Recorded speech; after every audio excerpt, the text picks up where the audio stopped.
주안의 만나 12월 10일 토요일 묵상을 함께 나오도록 하겠습니다. 오늘 말씀은 전도서 7장 15절에서 29절 말씀으로요. 지나치게 마음에 두지 말라라고 하는 제목으로 함께 묵상을 나오도록 하겠습니다.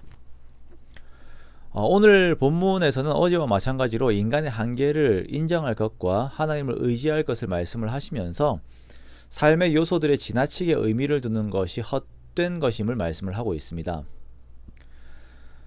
성장을 한 사람의 특징이 있다면 그것은 자신의 생각과 행동의 잣대를 자기 자신에게 두지 않고 외부에 둔다라는 것입니다. 어린아이들은 자기의 생각만 옳다라고 여기고 고집을 부리죠. 그리고 자기의 시각을 가지고 세상을 바라봅니다. 아이들이 그렇게 말을 할 때는 참 귀여워요. 그런데 어른이 되어서도 자기의 시각만 가지고 주장을 하고 다른 사람을 판단할 때에는 그런 사람이 옆에 있으면 점점 피곤해집니다. 그리고 만약에 나 주위에 사람이 없다면 내가 그런 사람일 확률이 아주 높아지죠. 사람은 성장하면서 내가 아는 것보다 모르는 것이 더 많다는 것을 인정하며 함부로 판단하지 않고 아주 조심스럽게 상대를 대합니다. 이것이 지혜가 축적된 모습입니다. 그리고 인간적인 성장뿐 아니라 영적인 성장을 하면서 사람은 하나님 앞에서 자기 자신과 자신의 삶을 바라보게 되지요. 그렇게 내 중심에 있던 삶의 기준이 하나님께로 옮겨지게 되면서 나 자신을 객관화시키게 됩니다. 자, 그렇게 되면 행동에 있어서 또한 조심스러워집니다. 어떻게 보면 열정이 사라지는 것처럼 보일 수 있습니다만 이것은 열정이 사라짐이 아닌 지혜 안에서 기다림의 시간들이 더 길어지고 있는 것임을 의미하기도 합니다. 오늘 전도자는 지나치게 의인이 되는 것과 지나치게 지혜자가 되는 것, 지나치게 악인이 되는 것과 지나치게 우매한 자가 되는 것 모두 패망하고 죽는 것임을 이렇게 말씀을 하고 있어요. 자, 지나치다라고 하는 것은 그 기준이 자기 자신에게 있음을 말하는 것입니다. 그리고 기준이 자기의 내부에 있는 사람은 패망과 죽음이 기다리고 있어요. 자, 그러나 18절 말씀에 하나님을 경외하는 자는 이 모든 일에서 벗어날 수 있다라고 말씀을 하지요.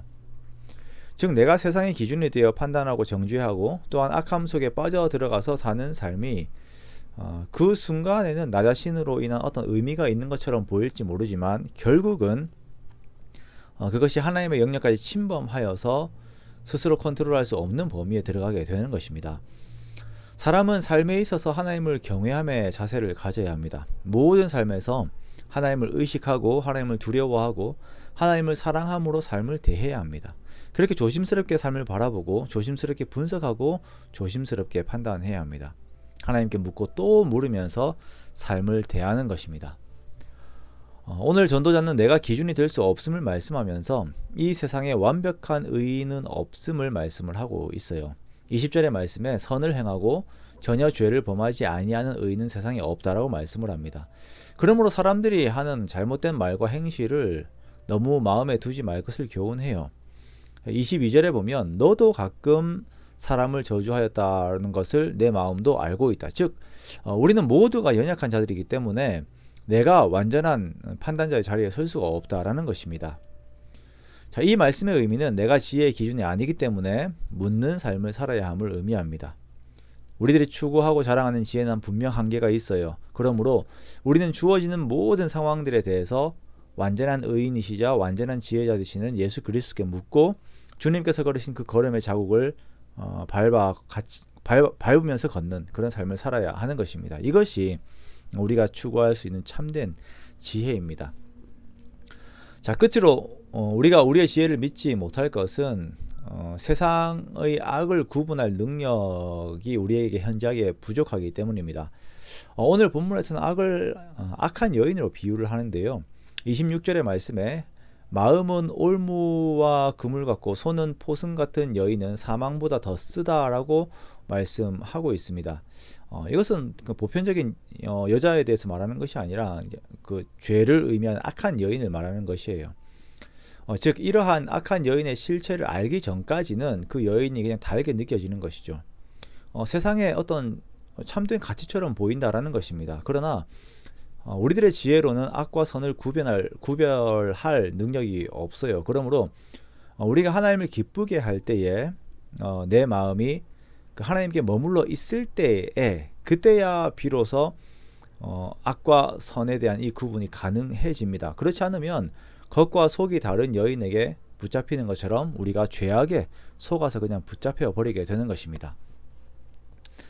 하나님은 사람을 정직하게 지으셨지만 사람은 그 속에서 계속 꾀와 악을 만들어내는 존재입니다. 우린 철저하게 하나님께 나를 맡기고 하나님을 의지해야 합니다. 그렇게 하나님께 나를 드리는 것입니다. 그때 나는 하나님 안에서 세상을 분별할 수 있는 능력이 생기게 되고 그때 내가 하나님의 자리에서 판단하는 것을 멈추게 됩니다. 그러므로 나를 과신하지 말고 겸손하게 겸허하게 하나님 앞에 나를 드리는 우리가 되기 원합니다. 그렇게 정말 진지하게 말씀과 기도 속에서 주님께서 이끄시는 걸음의 뒤를 따르며 주님께서 원하시는 바가 이루어지게 하는 삶을 살면서 주님과 함께한 평안을 누리는 그러한 저와 여러분의 삶이 되시기 원합니다. 그렇게 오늘 하루를 살면서도 정말 주님과 그렇게 함께 동행하는 저와 여러분의 복된 삶이 되시기를 주님의 이름으로 축원합니다.